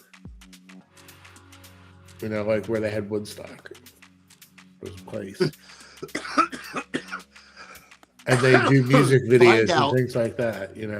They Find have out like how a much whole, money you need for the 60-second. that's what they need to do. I need to contact them and ask them, well, how much would it cost for like this amount of stuff? Ballpark. And that's where like, well, how many visual effects shots? How many of this? What do you have? You know? And so I need to have all my ducks in order. You need to You need to already start manifesting that into action. You know, and the trailer. do those steps that you So- need to take. I haven't written the script for the trailer, but the script for the trailer is basically taking other parts of other scripts I've already written and putting them into a trailer. You know, Okay. and I just need to do that so I have the list of scenes so that I can go get that estimate, like you're saying. That's what I need I to think do. I need 100% you need to do. I need to That- scope that people, out like a project. You're hearing it here first on Highly Motivated. I actually figured out I need to build a time machine. I need to get estimates, right? If he's going to build a time machine, you need to get estimates. If you're going to build a time machine, you're going to need to get estimates. Well, that's the story. And if you take away nothing else from tonight's show, if you're building a time machine, at least get some estimates. So, in that being said, get some estimates. Let's find you a GoFundMe, and let's talk about the show. You know, so I estimated building the physical sets for the time machine, it would at least be $100,000. Every set? No, just for the time machine set. The Holy standing shit. set for the time machine for the spaceship would be $100,000. See, no, that's a beauty. It's a lot. It's a lot of money. It is a lot of money. Yeah. I know some people. But you can do a lot with $100,000. I'm like, I know some people that can do. You know, I'm just saying. And then you have to rent space for the studio space. You know, you can get like an old abandoned paint warehouse or something if you're lucky. An old abandoned paint warehouse where the paint was all lead. Yeah, M. Night Shyamalan did that about 15 minutes from here. He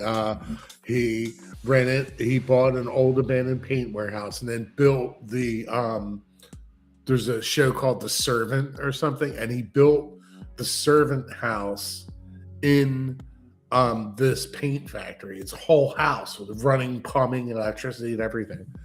But it's the whole house is inside that. The whole set is inside that place, so you could do that. You can retrofit, and you know. And he lives right around here, like in the Pennsylvania area. He was like, "I'm not driving far to film this. We're doing it in this paint factory." He does go to different places around the world to make films, but most of his films are made in the Philadelphia area, like The Sixth Sense and he doesn't like to travel. 12 Monkeys or whatever, like whatever other movies, you know. Well, yeah, he doesn't like to travel. He doesn't like to travel. Look, you've got to get out there and he wants to be near his family, you know. Like I don't. Well, look, I don't blame him. Yeah, that's a beautiful. I don't blame him. I want him to film my TV show near where I live, right here, and I'll just rent some place out in the Amish country, you know, like a ranch. I think it'll be the Stealth Time Machine Project Ranch, and you know. I think you can do a lot with lower graphical want. I know I'm terrible. I'm telling you. No. There's going to be real actors. There's going to be real actors. Right, real actors, but CGI. And it's not going to be CGI. All CGI. Yeah, but CGI locations. Look, you should have a giant green screen, and they're acting on a green screen. Yeah, I have all that. They're acting on a green screen. Well, this place has camera tracking, so the camera. It knows what direction it's pointing, and the blue screen, it syncs whatever's on the blue screen, you know, to the thing. And also the LED walls as well. They have both. They have green screen and they have the LED wall. Look, it sounds like a facility that's rocking. They have a facility. It's rocking. NBC uses it. They just had a Jimmy Fallon did some sort of his Christmas special. The latest Jimmy Fallon Christmas special was produced by this company in New York. What is the name of the studio? They're like the name of a color. Cobalt Studios, and I would have never thought that. I wasn't sitting here thinking. Yeah, Cobalt. The name is called Cobalt Studios in Woodstock, New York, and I'm connected with the owner of Cobalt Studios on LinkedIn through, you know, like, hey, let me tell you something. Yeah, find out. I'm connected with all the people I would want to work with. If you were some Indian guy in the middle of nowhere doing visual effects and you were the best guy on doing like connected with them. Crowds or sci-fi things, whatever, in this or whatever grade A film, I connected with all those people. I connected with everybody. I'm telling you something. I think you should get. I can create estimates. A vast organization. You should get estimates from some of those Indian cats that are good at visual effects on their computer. I had the one guy dibble dabble with. The one guy from ILM is like their senior guy, you know, but he does a side gig where he helps people in your garage with a green screen create visual effects that look like $1 million. I mean, it doesn't look like it's much better these days, you know. So I'm excited. It looks like you've got options. You've got some options. Yeah, I have a whole salad. You need at least 50,000. I have a whole. Oh yeah, $100,000. Yeah. So you figure It's like $100,000 to $100,000, get yeah. started, 100,000 to get started, 2.5 million to do a TV series, and then $1 million an episode. Wow. 25 episodes a year. Well, Not just you know, 10, 25. you know, I'm going to do a lot. you know what's crazy is $1 million an episode. It's because if Dude, it's just going to be a bunch of people LARPing around with high quality visual effects.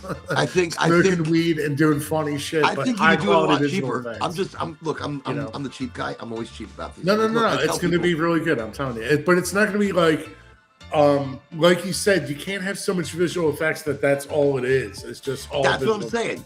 effects. You don't want all that. You want people. Right. It's going to be peppered properly with visual Like effects. Star Trek Stargate always had people SG-1. walking the halls together and connecting people to other, like to the cafeteria. Yeah. But it won't be. They won't be talking about having spinach and potatoes and pork chops like they were in Deep Space Nine. I always make fun of that. Because it won't be like that. It's not going to be like anything you've seen before. It's not going to be like Deep Space Nine. It's not going to be like Stargate SG-1. It's nothing. It's its own original thing within the genre. Own original thing. Yeah. Excellent. Yeah. Excellent. Yeah. People, I'm excited. I think Chris here is on to something. We're on a direction, and as highly motivated, I think we should all support him in the direction that he's trying to go. You ever see that film Life Force? You ever see that film Life Force where the girl I did. dreams? Yeah, that's a great film, isn't it? So that's part of the adult theme of like my thing is I have like I call them succubus, but it's just like that, where they like and the guys like a dried out husk. I love that. I just love the horror element of that. If you've seen that movie, so like some of the dialogue in that film is so ridiculous. I don't know. Do you realize that, Aaron? How ridiculous? When was the last time you saw that film? It's been a long time. Okay, because some of the dialogue is ridiculous. What's funny is those are the films I love the most. There was this one horror film, and you just made me think of it, Dead Alive. It was like, and I think it's named something else now, or it was Alive Dead, but you look it up as Dead Alive or Alive Dead. Yeah. And it's so this one line, the priest, while fighting the zombies, was kicking like a karate master, and he turned around and he goes, "I kick ass for the Lord." And it's like pop, pop, pop, pop, pop, and the head of a zombie goes flying off. And that right there, how stupid it was, I loved it. He ended up becoming a zombie. But just the stupidest lines. Dead Alive, it's called. Is it Dead Alive? Called I Kick, yeah. All right, that's another movie that's going to change your life. It's the grossest thing you'll ever see in your life. The grossest. Gross is not even the. I want to say if it's the same one. So I saw this so many years ago. I'm watching it. Dead Alive, and it's an international film. It's like oh yeah, that's it. Oh, I fucking love it. I get the gist of it. Yeah. Oh no, not until he straps a lawnmower onto his chest and runs through a party. I'll have to watch the whole thing sometime. and then later his mother is calling him back into her womb. I mean, what's it called again? It's called Dead Alive. Dead Alive. Dead Alive. Oh no, it says Brain Dead. So it says Brain Dead 1992. Okay. So it's crazy where I say Dead Alive, and then why is it a different name of a movie? Well, so distributors sometimes they do change the name of the movie. Sometimes distributors do that. Yeah, because look, Dead Alive was the name of the movie. Right. Sometimes distributors do that. They change the name. So I looked up Dead Alive, and it came as Brain Dead. Yeah. 1992 horror comedy, and it is some funny shit. So, in France, when they did the posters for Life Force and they did the TV commercials for Life Force, they weren't censored. They had the full nudity that Life Force had in it, which in France, they do that kind of stuff. The girl in that film was from France, too.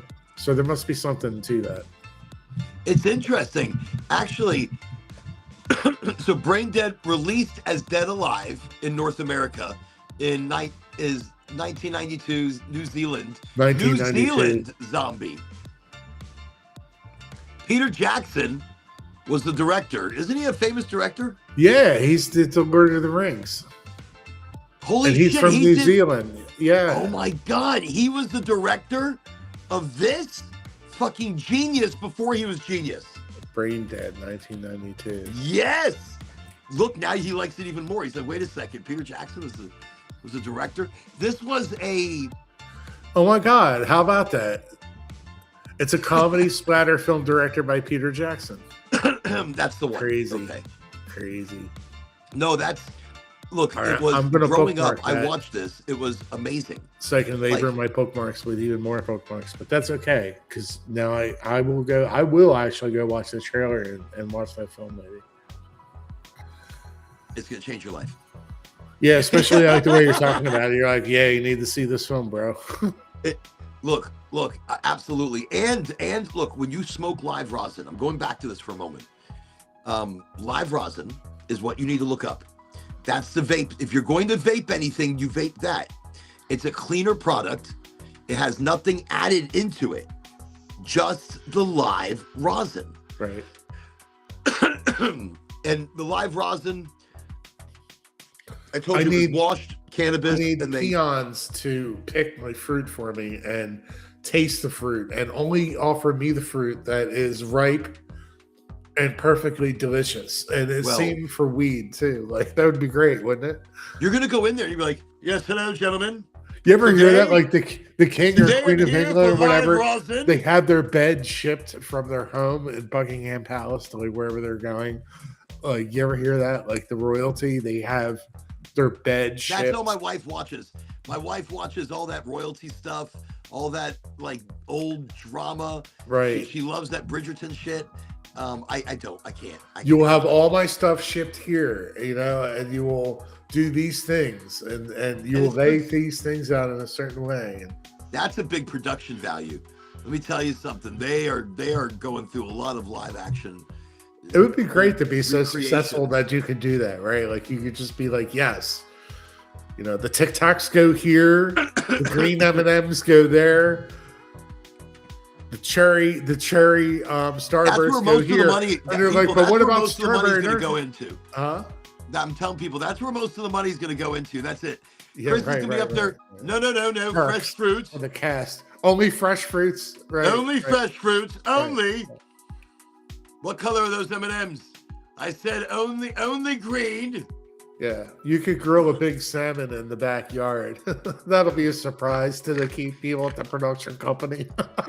I won't even ask. Just bring a grill. Just, look, sturgeon. We're only eating sturgeon. Did somebody bring the caviar? You can get in trouble whipping out a grill in the wrong place because you can't just grill everywhere. Like some places you should be able to grill anywhere you want to grill. Yeah, but like apartment complexes, they don't let you grill a lot of times. What are you talking about? Do you have a balcony? Yeah, but like a lot of times they don't let you grill. They don't let you grill. I'm telling you, Oren. Here they let you grill up until about a year or two ago. And in New Jersey, even back in like the year 2000, I couldn't grill in New Jersey in an apartment building. No, I mean, had you grilled and did they stop you? Like, whoa! Yeah. How do they know you're grilling? They don't know shit. Well, they see you. You're cooking a big fucking steak in your yard. It's smoking all over the place. What do you mean? How do they say that? You're funny. So I was funny. So no, I was gonna be like, look. How do they know? I didn't know if he had a balcony. He He could be grilling in his living room, and then they're no, like, I'm please just stop saying. grilling, Chris. And he's like, no, because you don't let me grill. And I had this one neighbor that was just grilling up a storm chicken and fucking. I mean, this dude was like grilling wildebeests and shit. He was grilling a wildebeest. And eventually one day they told me you can't do that, and we didn't even know like at the time. Because so we were one bad apple ruins it now for everybody. I guess. Well, yeah. Do they have grills in the lounging area of your apartment complex? No, they charge a silly amenity fee on a monthly basis. That's just in addition to the rent. And everybody does this, and there's no fucking grill or anything outside the use, and you're not even allowed to do. You're not allowed. In your lease, does it say you can't grill? Yeah, it says no open flame grilling. This is bullshit. Yeah. All right, no open flame. So that means you got to get one of those shit heats up. I imagine there's probably a kind you can get. Yeah, that you can get away with it. I mean, no open flame is fine. George Foreman didn't need an open flame grill. It doesn't impact me because I just use my oven anyway. Like I already have, and I don't have a grill. So I'm good with all that. Like, I feel like it's impacting me. I feel like if I was there, I would need to grill. Grilling's an important thing. Yeah, if I had my own home, then it would be great. I could grill. I do whatever I want. I can decorate the entire house as a time machine if I want. Like there you go. I would expect that. Listen, if I came to visit, big console in the living room, let's power up the time I'm going to come over and you're going to be like, Oren, you want to see the time machine? Yeah, Absolutely, I want to see the time machine. What kind of question is that? Dude, well, I imagine that. Like, the set for the time machine would be like, it's a nightclub, it's a time machine, and that's part of the TV show, too. Like, how you can get people to, like, be part of it because you give them free drinks, and it's a nightclub and a rave. And it's like an excuse to like have a rave nightclub type thing. And that's partly like what this is about too. That's why it's also like adult themed because it's like, it is kind of like a nightclub, the time machine. It's a party. It's a fucking party on the time machine. Well, I mean, yeah. I think that's what's fueling the quest and adventure. I like the idea of there could be a room on the time machine where it's always a party, like it's the party room. There's always a party going on there. I don't know. No, look, different realities. I'm excited for you to put your show together. I think it's going to be fantastic. Yeah. And we're going to help on Highly Motivated. We're going to talk about it. We're going to get it out there. We're going to put it in the universe as happening. Boom. It's already happening. Look. Shit's going to start flowing your way now, and you're going to be like, what is this? Oh, it's going to be stressful. I'm going to have 25 things to do at the same time. Well, instead of being stressed, you're open to it. And open yourself in the universe towards it. Oh, it's a matter of survival. Don't expect anything. Don't expect. So don't want it. Don't need it. I need to build the time machine because I need to like up my earning. My cash flow needs to increase, and I need increase, so coming up with a vision and doing things, that's the way to go. Sometimes, look, that's why I always tell you, don't ever get disappointed in a vision. Don't have expectations. Already see it. That's it. Yeah. Don't have a negative. There's no negative. Yeah, there's no negative. There's no negative. So only see it already working in your head. Right. Only see it working. Feel that it's already working. See, imagine that, right? You pitch something to somebody and they're like, nah, I'm not really interested in that. That's not a negative. That's not a no. That's just like they're not interested in it. When I say you have to see things already working and you drop the importance thereof, like, let me go talk about it. Let me just be about it. And things you create. You are creating the future of it by putting it out there, by talking about it, by having passion.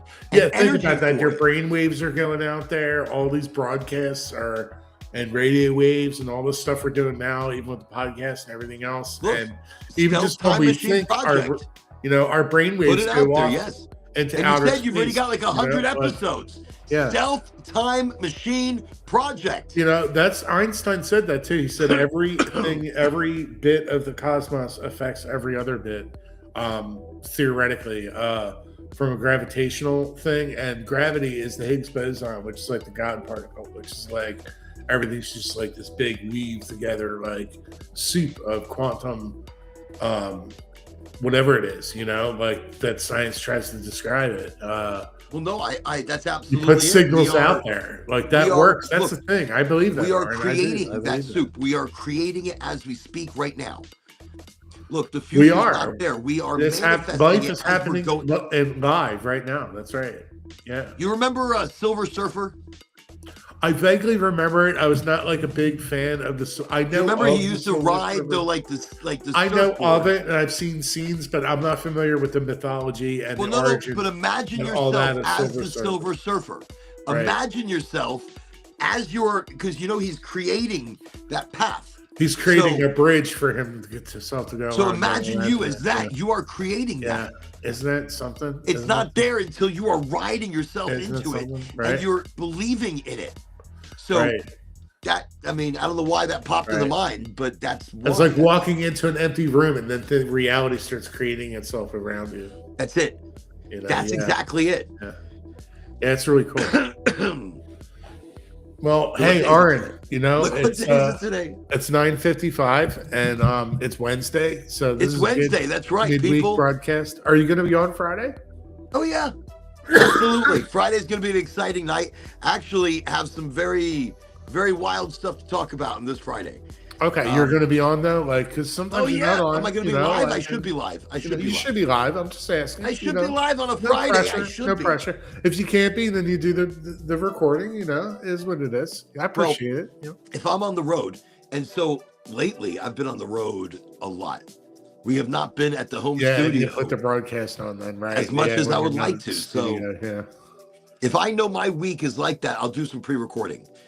But I would rather be here live. I'd rather be in this Right. energy. It's good that you can do something though that you can do pre-recorded, like you're set up on a Restream to do that. I experimented with Restream a little bit myself too, and I figured out how to do Restream Studio, and you know, it's pretty good. You know, It works it works. 80% of the time.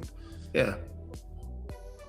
Well, everybody, look, this is a great evening. A All great. right, I'm going to get-together. go up to Thank the you, Chris. sideline here. You're awesome. Chris, Thanks, thank Brian. you for coming. Stealth, thank you for coming to the show Thanks, tonight. everybody. And Rob, thank you for coming to the show. Everybody, thank you for coming to watch and at least energy-wise be even a part of us.